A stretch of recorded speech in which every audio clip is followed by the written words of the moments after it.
C'est une ancienne colonie britannique rattachée à l'Empire des Indes. C'est un pays qui a une surface un peu supérieure à celle de la France. On y dénombre aujourd'hui 51 millions d'habitants, du moins c'est une estimation qu'on a. Et c'est un pays, donc il y a eu en fait un mouvement pour l'indépendance mené par ceux qu'on a appelés les 30 camarades, c'était des étudiants indépendantistes. Ils se sont alliés aux Japonais pour chasser les Anglais, et puis en 1942, quand ils ont réussi à chasser les Anglais, ils se sont aperçus que les Japonais n'avaient pas tellement l'intention de repartir. Et là donc ils ont fait volte-face d'une certaine manière, ils se sont alliés, se pousser aux Anglais pour chasser les Japonais. Et à la fin de la Seconde Guerre mondiale, il y a eu une négociation avec les Anglais en disant bon, maintenant on va vers l'indépendance.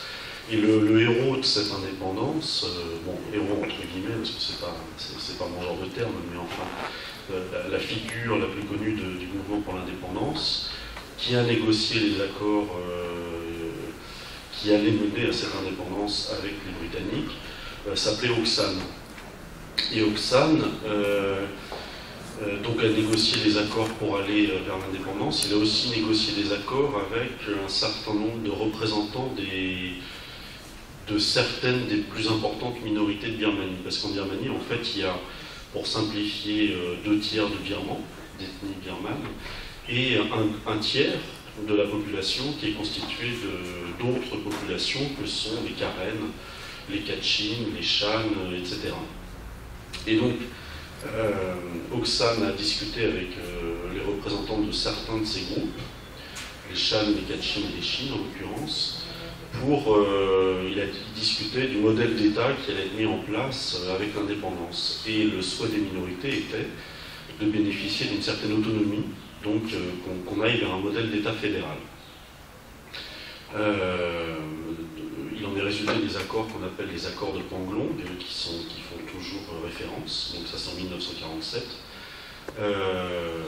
Quelques mois plus tard, Oksana est assassiné avec la quasi-totalité des membres de son cabinet. Meurtre attribué à un rival politique qui sera pendu, même s'il reste des mystères sur les circonstances exactes et les commanditaires possibles de cet assassinat. Mais en tout cas, Oksana et son cabinet, gouvernement en fait, de pouvoir de transition avant l'indépendance effective, bon, ben, il reste plus grand monde. Un ancien camarade de fac d'Oksana, Ounou, deviendra le premier ministre de la Birmanie indépendante, donc ça c'est en 1948, mais il ne respecte pas les accords de Panglong, il ne respecte pas ce qui a été négocié avec donc, certaines des minorités, et donc l'une des premières choses que fait Ounou, c'est de demander à un nouveau rédacteur, de réécrire la constitution voulue par Oksana. Et donc là on passe de quelque chose qui allait vers le fédéralisme à un État beaucoup plus centralisé. Et ça, c'est le nœud du problème birman, en fait. Parce que très vite, des conflits armés vont surgir. Les Karen, dès le lendemain du jour de l'indépendance, déclarent en fait leur indépendance du territoire birman. Il s'ensuit toute une série de conflits armés. La volonté de Hounou, plus tard fervent bouddhiste, de faire du bouddhisme une religion d'État va contribuer à accroître les tensions, et même si ce n'est pas forcément la raison principale, participe du fait que d'autres minorités prennent les armes, en tout cas des gens dans ces minorités. Et donc en fait la jeune démocratie birmane de 48 et 62 est minée par les conflits internes, donc des conflits armés, opposant un pouvoir centralisateur et dominateur à des gens qui veulent davantage d'autonomie. Et puis, en 62, les représentants de certaines minorités vont discuter avec Hounou du droit qui leur a tout de même été accordé par la Constitution de 47 de faire sécession, éventuellement, au bout de 10 ans d'appartenance à l'Union de Birmanie. Et là, le général Ne Win fait un coup d'État en disant vouloir empêcher l'éclatement de la nation, l'éclatement du territoire national. Alors prétexte ou réelle inquiétude, c'est probablement les deux. Toujours est-il que de 62 à aujourd'hui, finalement, même si la dictature s'ouvre ces dernières années, on est dans un contexte de régime militaire, de dictature militaire. Les minorités continuent d'être opprimées. Alors pour casser les rébellions, il y a une politique qui est appliquée, qui est une politique, la politique des privations. Donc il s'agit de priver les groupes rebelles d'accès à l'information, d'accès à la nourriture, et donc ça entraîne une surveillance des populations civiles, et puis tout un tas de violations des droits de l'homme. En somme, l'armée fait ce qu'elle veut dans les territoires des minorités, et ça donne par exemple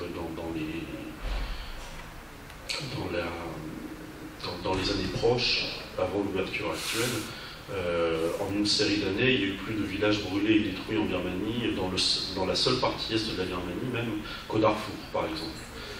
Le viol est utilisé comme arme de guerre, les exécutions sommaires, donc tout ça entraîne des déplacements de population très importants. Donc en termes de violation des droits de l'homme, on est dans quelque chose de très très lourd. Et ça pendant des décennies. Et puis, alors ça c'est dans les zones des minorités, dans les zones où vivent essentiellement les Birmans, puisque c'est pas exactement, là aussi pour simplifier un peu, mais tout de même la même région. En gros, en Birmanie, il y a la plaine centrale où vivent les Birmans, et puis il y a des régions qui sont autour, en arc de cercle, frontalières des pays voisins, et qui sont plutôt les régions où vivent les minorités. Ça se répartit à peu près comme ça. Et donc dans les zones où ne vivent pas les minorités, dans les zones qui sont plutôt des zones birmanes, là, la violence c'est moindre, mais tout de même, on est dans un contexte de dictature, donc pas de libre expression, prison, torture, etc. En 88, le dictateur Ne Win, qui est donc installé depuis 62, fait une chose étonnante, c'est qu'il retire de la circulation tout un tas de billets, sans compensation. Donc pour énormément de ménages, c'est les économies de toute une vie, une partie des économies de toute une vie qui partent en fumée. Et donc ça, c'est un peu la goutte d'eau sur une situation économique et politique déjà difficile à vivre, puisque en fait, il y a ça aussi, c'est que au moment de l'indépendance, tout le monde pensait que la Birmanie allait être beaucoup plus développée que la Thaïlande. On pensait que vraiment ça allait être le dragon asiatique et que ça allait être vraiment le fer de lance de la région. C'est évidemment pas du tout ce qui s'est passé. Il suffit aujourd'hui de prendre l'aéroport de Bangkok et de comparer l'aéroport de Bangkok et l'aéroport de Rangoon, enfin, par exemple, hein, c'est tout à fait frappant en fait de passer la Thaïlande à la Birmanie, de voir à quel point la Birmanie est infiniment plus pauvre et infiniment plus en retard en termes de développement. Et donc Ne Win, avec un programme incertain, qualifié de voie birmane vers le socialisme, dont personne n'a jamais vraiment bien compris ce que c'était, a réussi en tout cas une chose, c'était d'appauvrir un pays qui avait des atouts, qui était le grenier à riz de l'Asie dans les années 50, qui avait des atouts formidables. Et donc en 88, il retire tout un tas de billets de la circulation. S'ensuit à peu près au même moment une rixe dans un bar. La police intervient, tue un étudiant, même deux de mémoire. Bref, les Birmans commencent à prendre la rue avec un fort leadership étudiant. Et puis c'est des manifestations qui vont durer des mois et vraiment tout le monde est dans la rue, d'un point à l'autre du pays. Des gens de tous âges, des gosses, des gens âgés, des moines, femmes, hommes, enfin tout le monde est dans la rue, ça dure, ça dure, ça dure. Là-dessus, la fille d'Aung San, donc le fondateur de la nation birmane, Aung San Suu Kyi, qui jusque-là vivait à l'étranger, revient en Birmanie, mais pas du tout par rapport aux manifestations, mais pour assister sa mère malade, sa mère est mourante, donc elle vient au chevet de sa mère, et elle se retrouve donc en Birmanie au moment où ça bouge, comme ça n'a pas bougé en termes de mobilisation depuis l'indépendance. Ouais. Et donc, les manifestants cherchent à ce moment-là une figure qui puisse un petit peu mener, qui puisse devenir la figure de l'opposition à la dictature. Ils vont chercher le fils d'Aung San, qui n'est pas du tout intéressé, et puis après, ils trouvent la fille. Et là, Aung San Suu Kyi fait un discours demeuré célèbre devant la pagode Shwedagon, qui est la plus grande pagode du pays, et du monde d'ailleurs, qui marque son entrée en politique.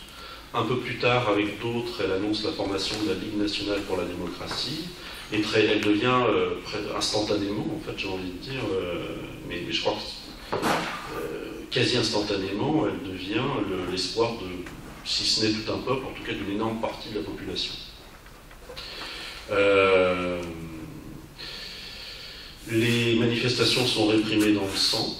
Il y a une journée qui est restée célèbre où les estimations basses sont 3000 morts, les estimations hautes sont 10 000. En tout cas, ça a été sanglant. Beaucoup fuient la répression, beaucoup sont arrêtés. Aung San Suu Kyi est placé en résidence surveillée pour la première fois. Mais le régime, en même temps qu'il réprime, pour calmer vraiment les foules, les gens, promet des élections libres en 1990. Et là, il se passe quelque chose de tout à fait étonnant, c'est qu'ils organisent des élections et apparemment, ils ne pensaient pas qu'ils allaient les perdre. Ça peut paraître assez étonnant, mais ils n'ont pas eu, semble-t-il, la remontée d'informations qui leur aurait fait comprendre que ça n'allait pas le faire du tout. Et donc, ils ont mis Aung San Suu Kyi assigné à résidence, mais son parti peut se présenter. Donc c'est un raz-de-marée électoral, puisque son parti, la Ligue nationale pour la démocratie, remporte 392 des 485 sièges en jeu. Il s'agit d'élections législatives. Là-dessus, le régime dit « Ah, mais en fait, on a fait des élections, mais ce n'était pas du tout pour élire une nouvelle assemblée. » Donc ils rétropédalent complètement. Ils disent en fait c'était pour essayer d'identifier les gens qui pourraient participer à un processus d'écriture d'une nouvelle constitution préalable, indispensable au passage à un pouvoir civil. Bon. Beaucoup de ceux qu'on fuit constituent des groupes militants en exil, notamment en Thaïlande. Il y a même certains étudiants accueillis par les rebelles Karen, en fait, par la guérilla Karen, forment même un groupe armé, à un moment donné. Et donc voilà, se passe ensuite, en gros, une vingtaine d'années, où on a Aung San Suu Kyi qui est assigné à résidence la plupart du temps, en fait, 3 longues périodes d'assignation à résidence, une quinzaine d'années en jours cumulés sur 20 ans. Son parti est interdit, ce qui ne l'empêche pas de fonctionner, mais de fonctionner évidemment dans des conditions difficiles. Beaucoup sont arrêtés, des militants de son parti comme d'autres militants, notamment les leaders étudiants de 1988 ont passé énormément de temps en prison. Et puis en exil, donc, il y a tout un tas de groupes, notamment sur la frontière entre la Birmanie et la Thaïlande, mais côté thaïlandais, qui essaie de sensibiliser la communauté internationale à ce qui se passe. Voilà. Et donc tout ça n'évolue guère, la répression se poursuit partout, et toujours en particulier dans les zones des minorités. Et puis, alors après, il y a une série d'événements, un peu plus récemment, en 2007, c'est ce qu'on a appelé la révolution safran. Là, c'est tout d'un coup une augmentation des prix des carburants qui est tellement dingue, et qui peut aller jusqu'à 100% du jour au lendemain, que pareil, c'est une goutte d'eau qui fait que des gens prennent la rue, alors pas comme en 88 quand même, mais enfin, il y a un mouvement assez important, d'abord mené par les anciens leaders étudiants de 1988, qui avaient été libérés un an auparavant, enfin très peu de temps auparavant, qui donc reprennent tout de suite le combat, en fait, qu'il avait même repris, à vrai dire, en gros, dès leur sortie de prison, mais qui là mène les premières manifestations, qui sont donc réarrêtés, puis d'autres militants aussi, comme ça, qui sont vite arrêtés, sauf ceux qui arrivent à se réfugier dans la clandestinité. Et puis, c'est les moines bouddhistes, en fait, une partie des moines bouddhistes qui prennent la relève et qui donnent au mouvement une ampleur plus importante encore, vu le poids des moines dans ce pays. Donc ça fait la une de l'actualité mondiale, ça monte, et puis répression. Et ça s'achève au début octobre 2007. Quelques mois plus tard, un autre événement attire l'attention du monde extérieur sur la Birmanie, c'est un cyclone, le cyclone Nargis, dévaste une partie du territoire birman. Et à la stupéfaction générale, le régime, au lieu de secourir sa population, non seulement ne secourt pas en fait la population birmane, mais en plus refuse l'aide internationale, en tout cas dans un premier temps, et se montre préoccupé d'une seule chose, c'est d'organiser son référendum. Ils avaient planifié un référendum pour une nouvelle constitution, auquel il était interdit de voter non, de toute façon. Si on faisait campagne pour le non, on finissait en prison, donc c'est un référendum d'un genre un petit peu particulier. Référendum qui a été d'ailleurs en plein moment où les gens ont autre chose à faire, puisqu'un cyclone a dévasté, en tout cas dans une partie du pays, leur maison, leur culture. Eh bien, ce référendum est donc organisé en 2 temps. Et à chaque fois, 92,4% de oui. Vous avouerez que c'est assez miraculeux. Dans 2 territoires, en fait, en 2 fois, 92,4% de oui à chaque fois. C'est quand même étonnant. Et donc finalement, avec la pression, quand même, ils acceptent tardivement que l'international puisse agir et pallier à leur déficience et secourir un petit peu les gens. Et puis après, la route du régime se poursuit, pas de nouveauté, toujours la même répression. Ils organisent des élections en 2010, qui n'étaient pas libres et transparentes. Et donc, a priori, rien de nouveau à l'horizon. Et donc, alors, ces élections de 2010, ceci dit, ils les annoncent comme un passage du militaire au civil. Et beaucoup de militaires, tout d'un coup, cessent d'être militaires, enlèvent le treillis, ou la veste kaki, et mettent des chemises blanches, et donc tout ça ressemble à une totale mascarade. Et personne ne s'attend à ce que des changements réels suivent. Or, alors dans les premiers mois qui suivent ces élections-là, ma foi, on ne peut pas dire qu'il y ait beaucoup de changements. Mais ça vient un petit peu plus tard. Alors, il y a une chose qui s'est passée notamment, c'est que 7 jours après la tenue des élections, ils ont libéré Aung San Suu Kyi.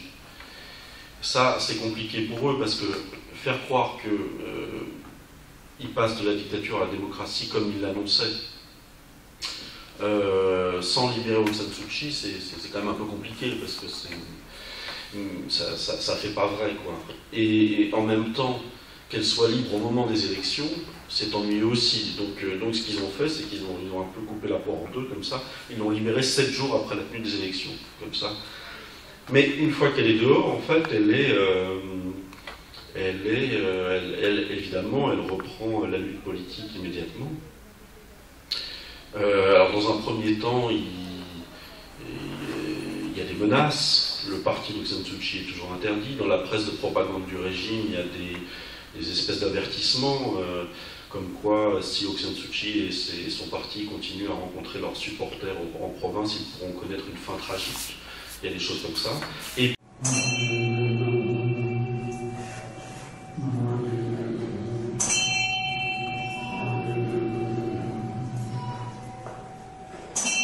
puis à l'été 2011, le président Thein Sein invite Aung San Suu Kyi à une rencontre.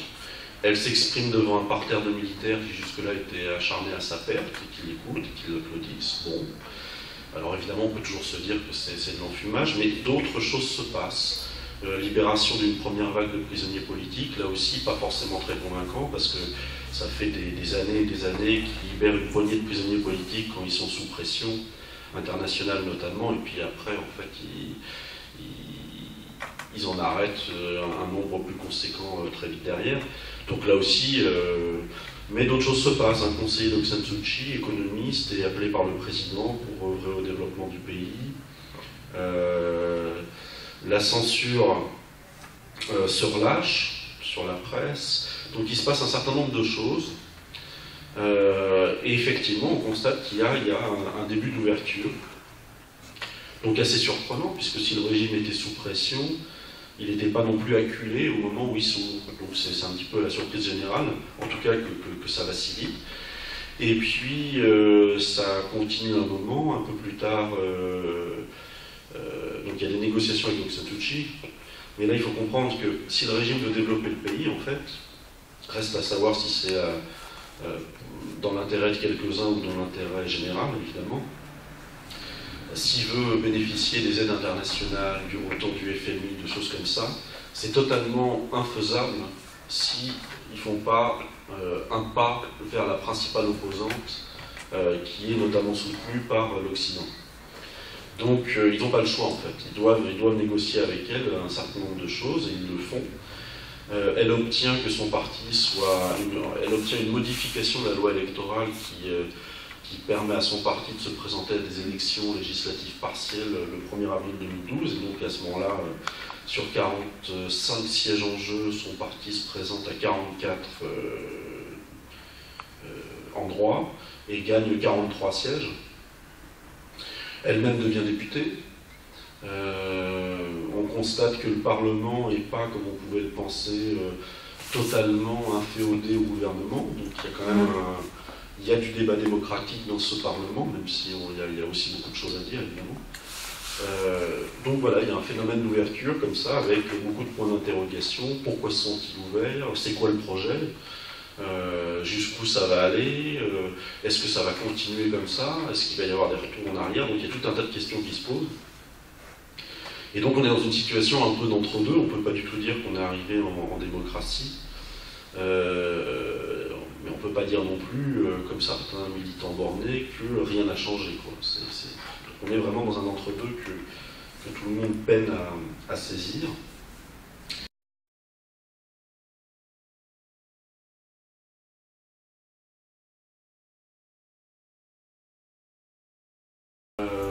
Et donc les échanges commerciaux ont repris. Ah oui, dès le début de l'ouverture, en fait, il y a une espèce de dorado, comme ça, de précipitation absolue. À un moment d'ailleurs où Aung San Suu Kyi disait attendez pour investir, parce qu'en fait, d'un point de vue légal, les conditions ne sont pas réunies. Il n'y a pas dans la loi birmane quelque chose qui oblige une entreprise qui investit en Birmanie à faire une étude d'impact social et environnemental. Donc tout ça n'est pas au point. Ça n'a pas empêché, croyez-moi, une déferlante immédiate de toutes les parties du monde.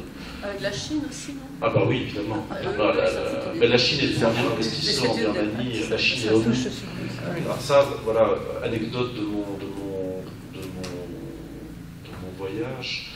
À un moment donné, là j'étais dans une usine en grève, dans une petite localité birmane. C'était des ouvrières du textile. C'était au départ donc c'est une compagnie textile, c'était au départ une compagnie d'État, et puis c'est devenu une compagnie chinoise, l'État birman. Et du coup, la compagnie chinoise n'a pas respecté ce qui avait été dealé avec l'État birman en termes de maintien des salaires et avantages associés. Donc du coup, le personnel, essentiellement des femmes, s'est mis en grève, donc nous on arrive là-dedans. Ils ont le droit de grève? Depuis l'ouverture. Ceci dit, c'est bizarrement foutu. C'est comme le droit de manifester, donc il y a des conditions qui permettent quand même d'arrêter les gens, et puis même ils ne respectent pas toujours leur propre loi, donc la situation n'est pas... Mais oui, théoriquement, le droit de grève est maintenant accordé. Et donc elles font grève, et elle m'explique que, en fait, le ministre birman de l'économie est venu 2 fois négocier, servir d'intermédiaire entre la compagnie chinoise et les revendications du personnel. Et 2 fois, il a demandé, donc ça c'est bien, il faut le souligner, il a demandé à la compagnie chinoise de respecter les accords qui avaient été passés. Et la compagnie chinoise n'en a pas tenu compte et il ne se passe rien. À un autre endroit, c'est plus anecdotique encore, mais tout va dans ce sens en fait. Là, c'était à Mandalay, justement, par rapport au commerce du jade. Je discutais avec un vendeur de jade birman qui disait en fait, l'État birman favorise les commerçants chinois. Donc, bon, lui, il me détaille comment, etc. Et puis après, je rencontre un commerçant chinois qui me dit oui, c'est vrai, en fait, moi, ça fait 20 ans que je viens ici, parce qu'effectivement, l'État birman nous favorise au détriment des Birmans, clairement. Puis il me donne un autre exemple encore. Il dit, bah là, de toute façon, nous, quand on est chinois et qu'on a de l'argent, en Birmanie, on fait ce qu'on veut. Il dit, regardez, là, il y avait un hôpital clandestin dans le coin, tenu par un chinois, qui a donné, en fait, aux malades des médicaments périmés. Donc, avec tout un tas de résultats, évidemment, peu heureux. Il aurait dû être arrêté, mais les autorités birmanes prétendent ne pas savoir où il est, alors qu'il fait en permanence des allers-retours entre la Chine et la Birmanie. Donc il est à l'aéroport de Mandalay, il va et vient. Et voilà, Chinois et friqués en Birmanie, on fait ce qu'on veut, au détriment de la population. Je ne veux pas dire que le régime, pourtant, aime les Chinois, et là je dis bien les Chinois, pas seulement la Chine, parce que le régime birman est profondément xénophobe, et donc complètement obsédé par l'indépendance nationale. Et donc ils composent en fait avec le grand voisin parce qu'ils ne peuvent pas faire autrement. Ça ne veut pas dire qu'ils l'ont en affection, quoi.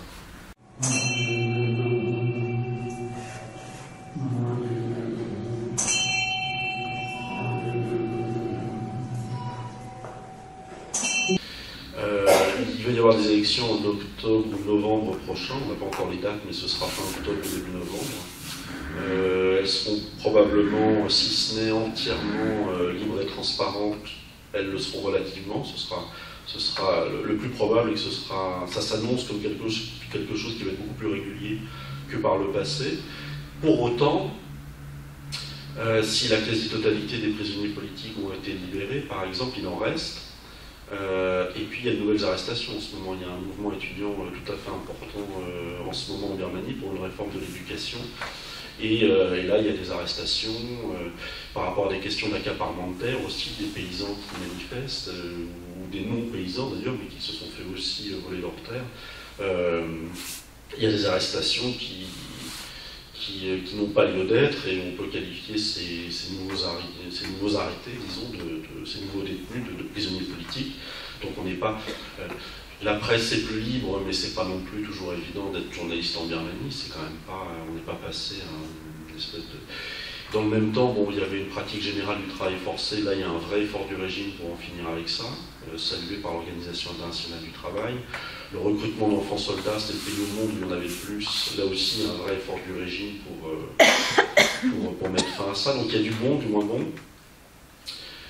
Et donc, il y a ces élections qui viennent, mais voilà, ce qui donne vraiment la limite de ce qui se passe, c'est la Constitution de 2008, donc qui a été adoptée en plein cyclone, là, enfin en plein dégât du cyclone.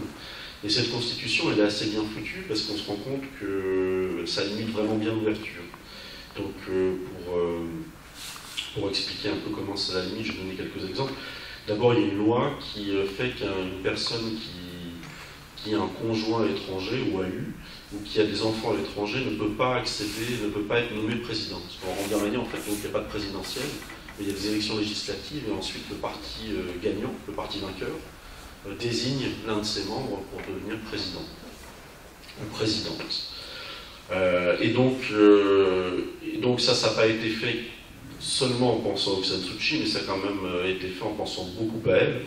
Et comme elle a été mariée à un Britannique et qu'elle a des enfants britanniques, évidemment, elle ne sera pas à même d'accéder à la présidence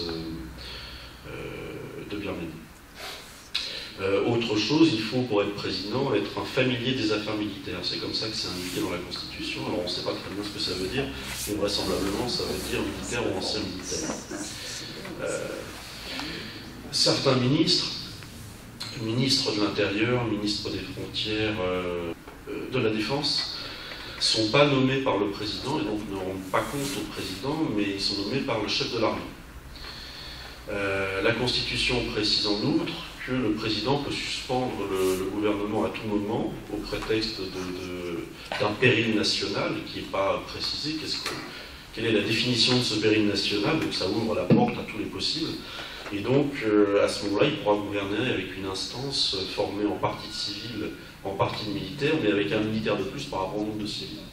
Donc c'est ce que Aung San Suu Kyi qualifie de coup d'État légal. La Constitution précise aussi que donc, le gouvernement mène les affaires du pays, mais qu'il revient à l'armée de veiller à la souveraineté nationale, à l'unité nationale, etc. Donc c'est l'armée qui a quand même la charge. Donc c'est quand même assez bien foutu pour limiter drastiquement les possibilités de cette ouverture. Donc l'un des enjeux, évidemment, pour tout le monde militant birman aujourd'hui, c'est d'obtenir une réforme de cette constitution. Il n'est pas dit que ce soit évident, puisque... Alors, il y a le gouvernement, il y a l'armée. C'est-à-dire qu'il y a un gouvernement donc, qui est issu, en somme, de l'armée, avec un visage civil, constitué d'anciens militaires. Mais il y a aussi l'armée qui est toujours là et qui est toujours derrière, et qui continue à avoir le vrai pouvoir, notamment économique en grande partie, puisque l'armée a mis la main sur l'économie du pays depuis bien longtemps. Elle partage cette mainmise avec des hommes d'affaires proches du régime, d'anciens militaires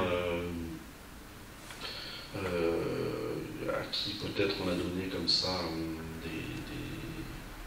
de la satisfaction, une espèce de partage comme ça. Donc voilà, et puis l'armée est obsédée par le fait que sans elle, en fait, c'est l'éclatement du pays qui lui revient donc d'éviter ça. C'est très très ancré dans la mentalité de l'armée. Et donc si on imagine qu'on a un gouvernement qui peut-être est un peu plus ouvert aujourd'hui, il faut se dire que sans l'accord de l'armée derrière, en fait, il ne pourra pas aller bien loin. Donc il y a toujours ça. Certains pensent aussi qu'en fait le gouvernement et l'armée jouent une espèce de double jeu, c'est-à-dire qu'il n'y a pas de dissension dans leur projet, mais que l'un joue le négociateur gentil et l'autre referme le jeu en fait.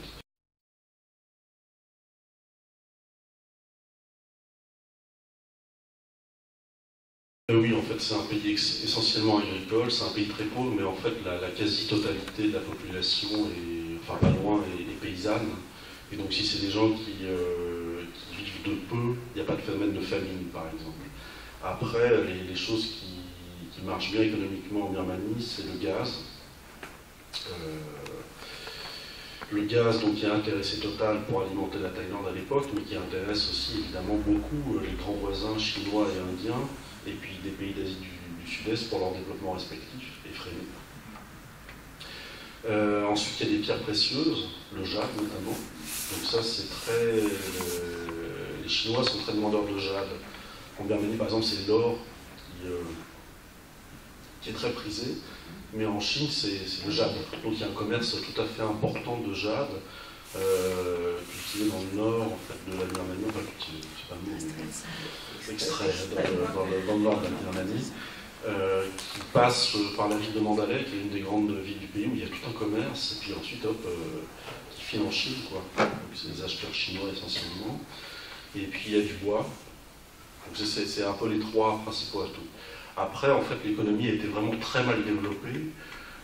Pour vous donner un exemple, quand les militaires voulaient, alors ils apprennent, là, espérons que ça progresse, mais quand les militaires voulaient par exemple doubler la production de riz, ils ne se demandaient pas comment améliorer, en fait, comment travailler autrement à un endroit donné.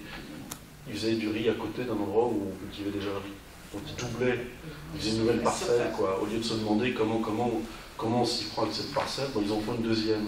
Donc ça reste quand même assez primaire comme façon de penser les choses, et voilà. Et puis après, il y a une incompétence économique qui, conjuguée au côté mainmise de l'économie par les militaires, n'a pas pu produire évidemment très bons résultats. Puis il y a une économie souterraine qui est celle de la drogue aussi, puisqu'on est dans le triangle d'or,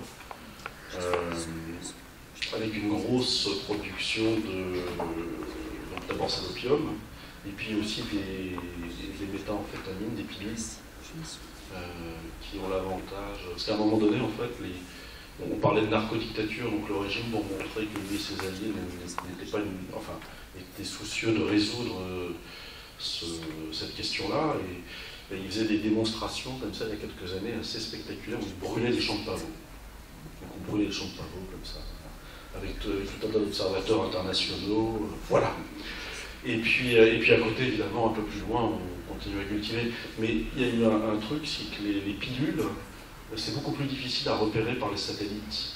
Un champ de pavots, c'est facile. Donc pour tromper les Nations Unies, pour tromper les États-Unis, qui étaient très attentifs à cette question-là, c'est compliqué. Par contre, les pilules, vous pouvez faire ça dans une petite cabane, vous n'avez pas besoin d'un matériel extraordinaire, et donc il y a eu une partie de reconversion de toutes ces pilules filent en Thaïlande et ailleurs. Les Karen, justement, ont toujours combattu ça. Alors, il y a pu y avoir de petites exceptions, mais globalement, non. Là, il y a des groupes armés qui ne sont pas forcément nets avec ça. Il y en a même qui participent activement, les plus proches du régime, d'ailleurs, c'est aussi des groupes armés qui sont proches du régime. Mais les Karen, non, ils ont toujours une politique anti-drogue assez forte.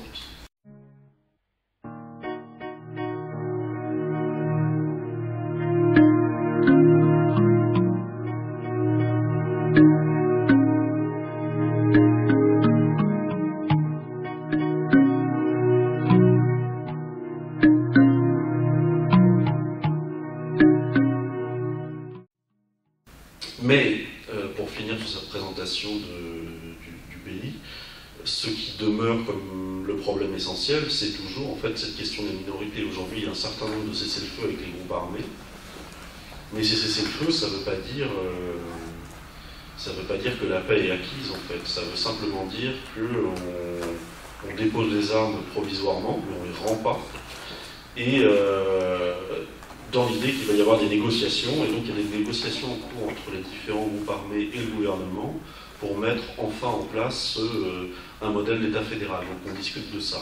Et si ça n'aboutit pas, s'il n'y a pas d'accord entre toutes les parties sur un modèle d'État fédéral, et puis quel modèle d'État fédéral, enfin, on peut penser que toute l'amélioration de ces dernières années, toute cette ouverture imparfaite mais tout de même réelle, ça peut repartir. Tout ne disparaîtra pas, je pense. Il y a eu suffisamment d'avancées pour que le retour au statu quo est sans doute un peu difficile, mais enfin ça reste la question centrale, quoi. Est-ce qu'une paix pérenne va pouvoir être gagnée? Est-ce que les négociations en cours vont le permettre? Et donc voilà, ça c'est vraiment grand enjeu aujourd'hui en Birmanie. Très peu souligné dans les médias ici et ailleurs. On focalise beaucoup sur une lutte qui serait la lutte des démocrates, Aung San Suu Kyi à leur tête contre la dictature. C'est une grille de lecture qui n'est pas fausse, mais qui est très incomplète, puisque la question des minorités est vraiment le problème central.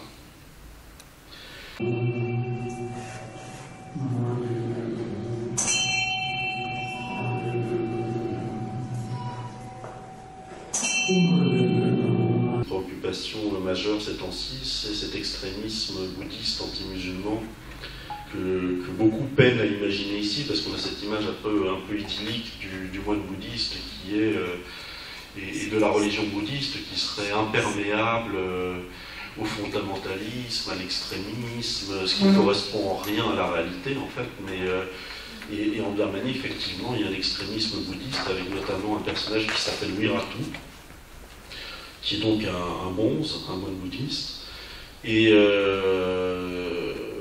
qui a le profil psychologique d'Adolf Hitler. Je ne dis pas ça comme quand on balance le mot facho en faisant pas attention aux mots qu'on emploie. Là, c'est vraiment le même profil.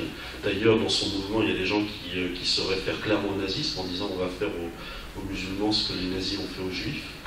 Il y a même parfois, on peut même trouver l'image d'Adolf Hitler et beaucoup de croix gammées sur des t-shirts. Alors parfois c'est des abrutis qui savent pas exactement ce que c'est, parce que c'est une histoire lointaine, c'est l'histoire de l'Europe, c'est pas la leur.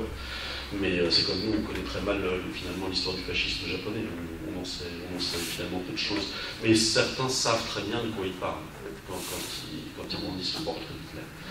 Et donc le Wiratu a toute une propagande en disant qu'en fait le problème en Birmanie, c'est que les musulmans se sont infiltrés partout. C'est vraiment la figure de l'ennemi intérieur, quoi. Qui sont derrière le parti d'Aung San Suu Kyi, qui le manipulent, on ne le voit pas, mais ils sont là. Ils sont aussi derrière le gouvernement, on ne le voit pas, mais ils sont là. Et en fait, il faut absolument boycotter les commerces tenus par des musulmans, parce que si on commerce avec eux, on leur donne de l'argent. Quand ils auront de l'argent, ils vont en profiter pour épouser des femmes bouddhistes. Quand ils auront épousé des femmes bouddhistes, ils vont les forcer à se convertir. Ensuite, ils leur feront des enfants qui seront donc musulmans. Et à terme, il y aura plus de musulmans que de bouddhistes en Birmanie, et les bouddhistes seront éradiqués. Et donc c'est l'idée que les musulmans ont un plan comme ça, sachant que les musulmans sont, c'est une estimation, mais en gros 4% en Birmanie. Donc l'invasion, la domination des musulmans en Birmanie quand ils sont 4%, c'est un peu... Alors là, vous pouvez avoir des discussions, des conversations très étonnantes avec des extrémistes bouddhistes, comme j'en ai eu donc, il y a un peu plus d'un mois et demi. Par exemple, un type qui dit « Moi, je ne veux pas que mon pays soit dominé par les musulmans, comme c'est arrivé en Indonésie, mon pays musulman, certes, en Malaisie, mon pays musulman, certes, et au Cambodge. » Alors là, on est un peu surpris. Un autre qui nous dit le problème, c'est que les musulmans dominent les médias internationaux, ce qui est effectivement flagrant, je pense, quand on regarde Fox News, par exemple, ou TF1. Et donc, puisqu'ils dominent les médias internationaux et qu'ils dictent leurs lois, ça oblige le secrétaire général des Nations Unies, Ban Ki-moon, à reconnaître les Rohingyas, donc cette minorité musulmane maltraitée, comme des nationaux birmans alors qu'ils ne sont pas de chez nous. Bref, on entend vraiment tout et n'importe quoi. On comprend aussi comment, et bon c'est classique, c'est pas une surprise, mais comment on peut manipuler des gens qui sont totalement ignorants. Et donc voilà, il y a tout ce mouvement avec Weerasethoo comme leader, quoi, ce moine extrémiste bouddhiste qui avait quand même fait de la prison pour meurtre d'une femme enceinte musulmane brûlée vive avec son bébé il y a longtemps, et qui devient le point de référence de beaucoup de gens dans un pays où il y a dans la tête de la majorité bouddhiste birmane l'idée que être birman, c'est être bouddhiste, quoi, qu'il n'y a pas de distinction entre ces termes, c'est une espèce d'amalgame comme ça. Il y a évidemment tout un contexte international qui aide aussi à nourrir le fantasme. Et donc en Birmanie, les musulmans sont... Donc il y a aussi Weerasethoo et les siens font une campagne de pression sur les commerces tenus par des bouddhistes. Ils apposent leur logo c'est le mouvement 969, sur les bonnes boutiques, les boutiques de bouddhistes qui ne commercent pas avec les musulmans. Il y a aussi de façon évidemment non assumée, mais des organisations de pogrom, il y a des attaques, on attaque des gens, quoi, on les tue. Moi j'ai vu des photos de gens poursuivis par des gens armés de machettes.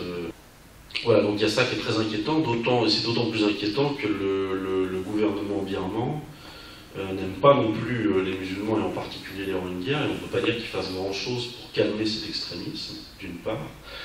Mais plus décevant encore, du côté de l'opposition démocratique, on rencontre de figures de tout premier plan parfois de cette lutte pour la démocratie, de gens qui ont eu un courage tout à fait indéniable et une pertinence dans leur combat. On rencontre, si vous voulez, c'est l'endroit où ça bloque. C'est comme parfois quand vous êtes, je ne sais pas si ça vous est arrivé, mais en Bulgarie ou en Roumanie, vous discutez avec des gens avec qui vous avez le sentiment de partager absolument toutes les valeurs, des gens qui sont intelligents, cultivés, et tout d'un coup vous parlez des Roms. Et là, vous vous sentez à des centaines d'années-lumière de ces gens, ils disent absolument n'importe quoi. La haine ressort, primaire. Et ben il y a quelque chose comme ça avec les musulmans en Birmanie, particulièrement les Rohingyas. C'est l'endroit où l'intelligence disparaît, il y a une espèce de blocage. Et donc on a dans le mouvement démocratique d'abord globalement une quasi-totale absence de solidarité, et puis parfois pire que ça.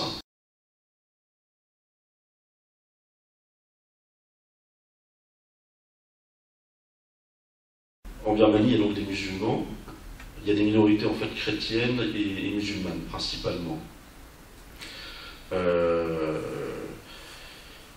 S'agissant des musulmans, la crispation est vraiment surtout à l'endroit des Rohingyas. Donc les Rohingyas vivent dans l'état d'Arakan, qui est une région frontalière du Bangladesh, et ils sont exclus de la citoyenneté birmane depuis 1982, alors qu'ils sont leur présence ancienne en Birmanie est avérée.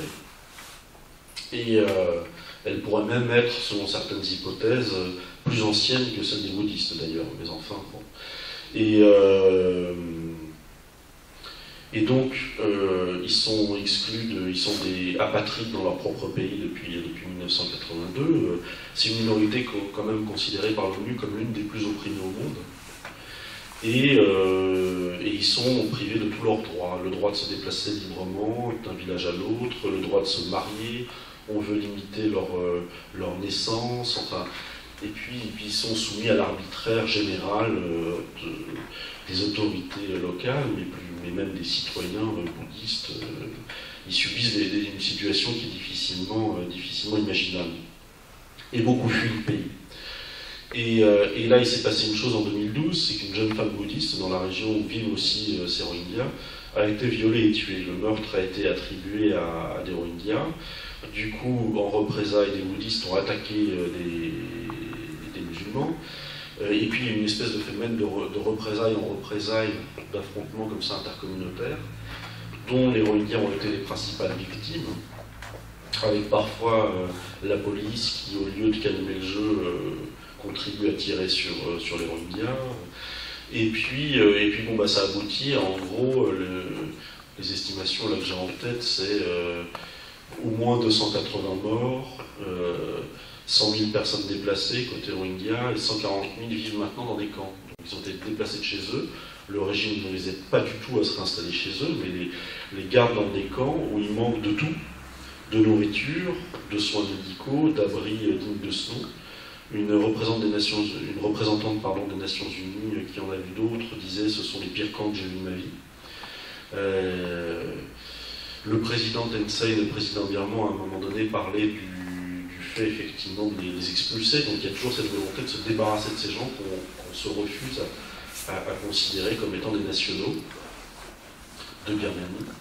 Et donc le parti d'Aung San Suu Kyi, la Ligue nationale pour la démocratie, au mieux ne dit rien. Au pire, certains de ses membres disent des horreurs. Aung San Suu Kyi elle-même évite le sujet, en gros. Mais ce qu'on peut observer, c'est que par exemple, son parti a un jour fait un communiqué dans lequel, pour parler des Rohingyas, il parlait des Bengalis, comme tous ceux qui refusent de les considérer comme des nationaux et les décrivent au contraire comme des migrants illégaux venus du Bangladesh et qui doivent y retourner, ou de l'Inde. Le président Thein a demandé au Parlement de voter en faveur du droit à voter des Rohingyas et des autres détenteurs d'une carte d'identité provisoire qui s'appelle la carte blanche et qui ne donne pas l'accès à une citoyenneté de plein droit. Les Rohingyas ont ça depuis une vingtaine d'années, une espèce de papier un peu bâtard comme ça. Et donc il y a eu, le président a donc demandé au Parlement de voter en faveur du fait que les cartes blanches, les détenteurs de cartes blanches puissent participer au prochain référendum et derrière aux élections qui vont venir. Bon, ça peut paraître un peu surprenant, mais toujours est-il que c'est la demande qu'il a fait, que le Parlement a, dans un premier temps, voté dans le sens qu'il demandait, et que donc les détenteurs de cartes blanches, essentiellement des Rohingyas, étaient admis à voter. Et puis là, il y a eu une fronde des bouddhistes de l'État d'Arakan, donc les bouddhistes de la région où sont les Rohingyas, notamment, et puis notamment du parti d'Aung San Suu Kyi. Et ils ont réussi, avec leur fronde, à faire que ces gens, qui sont donc, comme je le disais, l'une des minorités les plus opprimées au monde, selon les Nations Unies, qui subissent le pire en ce moment, eh bien, le parti d'Aung San Suu Kyi, au lieu de contribuer à faire que ça change, participe de la discrimination en contribuant à les priver du droit de vote. Autre actualité de ces tout derniers jours, avec ce bateau en pleine mer, abandonné par des passeurs, et où des Rohingyas qui fuyaient la Birmanie vers la Malaisie se retrouvent sans eau et sans nourriture, boivent leur propre urine pour survivre. Et ce bateau donc, est identifié, et tous les pays limitrophes qui refusent de voir accoster de ces gens, jusqu'à ce que l'Indonésie prenne une décision différente. Et là, il pourrait y en avoir 8000 en mer, dans des conditions similaires. Donc, sachant que, par exemple, en 91-92, il y avait déjà de mémoire 160 000 Rohingyas qui étaient allés chercher une vie meilleure au Bangladesh. C'est pas le pays le plus riche du monde et où la vie est la plus facile.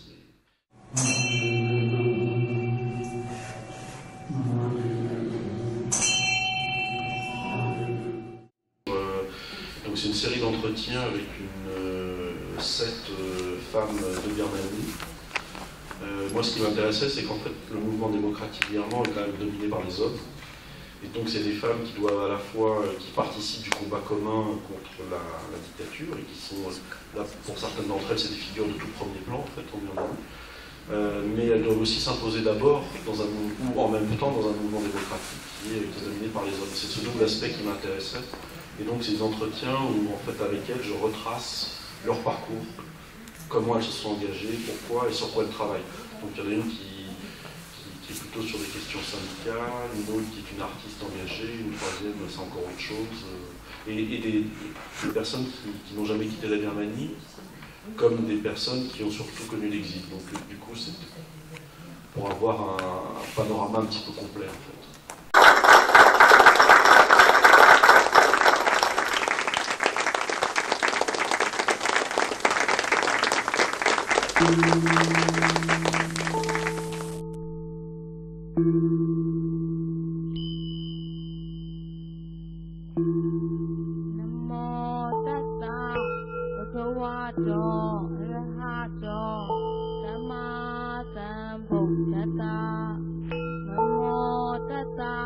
Bhagavad